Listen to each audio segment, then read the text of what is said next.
for the placemakers out there who may be listening, what is your advice to them to enable them or to help them create more inclusive places?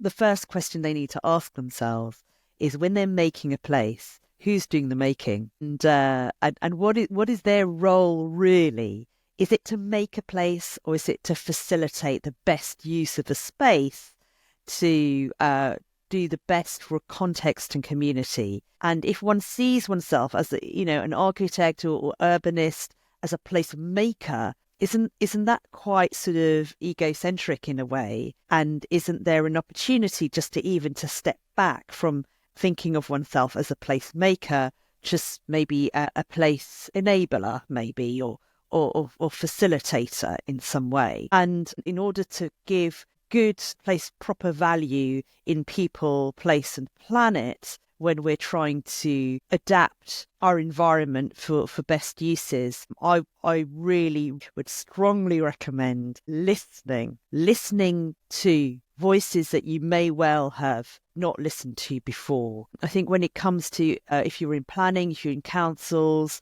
you tend to go to the loudest voices. Those are the most accessible.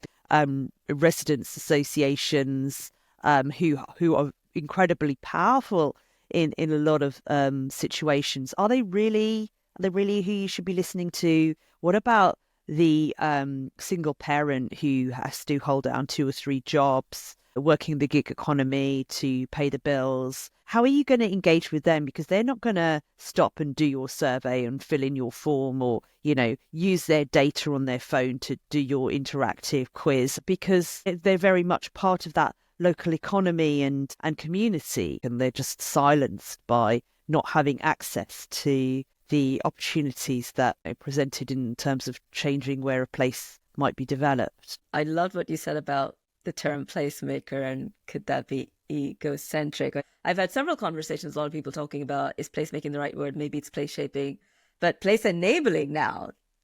Let's talk about that. I think that sounds great as well. A lot of people who work in the space do act as facilitators and custodians and guardians of places. But to your point, it is all about listening, and not just listening for the sake of listening, but taking what you've heard and putting it into action.